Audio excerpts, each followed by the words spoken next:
Som nesmierne rád, že dnes sa tu zúčastňujem na tomto mieste a dnes sme tu pri slávnostnej príležitosti, pretože spoločnými silami riešime jeden z najvážnejších a najnaliehavejších problémov, ktorému na Slovensku čelíme a budeme čeliť aj najbližšie roky. Ja hovorím o probléme starostlivosti o seniorov a čísla hovoria, že seniorov bude pribúdať, ľudí v produktívnom veku bude odbúdať a kapacít v jednotlivých obciach a mestách nie je dostatok, aby sme sa vedeli patrične postarať o ľudí, ktorí si to zaslúžia a ktorým to naša spoločnosť dlží.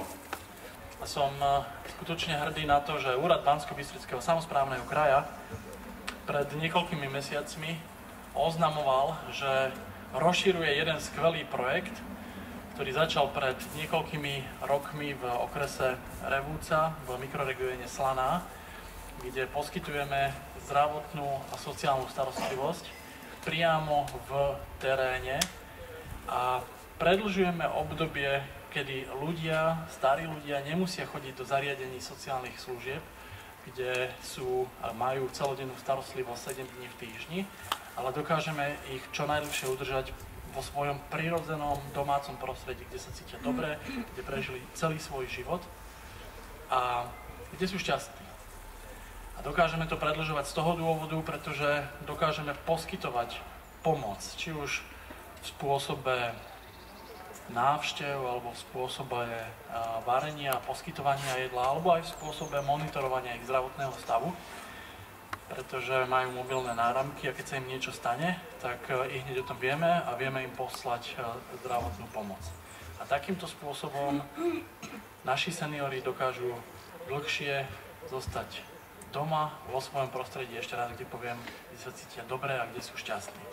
A ja sa teším, že pred niekoľkými mesiacmi sme tento projekt rozšírili na 10 mikroregiónov v našom kraji a dnes môžem povedať, že štvrtina nášho kraja je pokrytá touto službou, kedy máme strediská, ako je toto v Halíči, kde ľudia môžu nájsť okamžite informácie, akým spôsobom im dokážeme pomôcť a kde ľudia dostávajú odbornú pomoc a kde ľudia dostávajú asistenciu a my ich, ešte raz opakujem, dokážeme dlhšie udržať v ich prirodzenom prostredí, kde sa cítia najlepšie a kde aj dosahujú najdlhšie roky šťastne a v zdraví.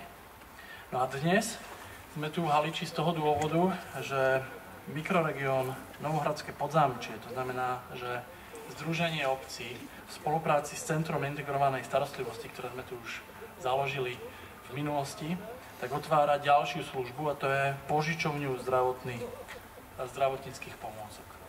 No a cieľom tejto požičovne je, aby ľudia, ktorí prežijú nejaký úraz alebo sa vrátia z pobytu v nemocnici, aby okamžite mohli dostať potrebné zdravotnícke pomôcky. To znamená buď posteľ polohovateľnú, alebo vozík, alebo madrac.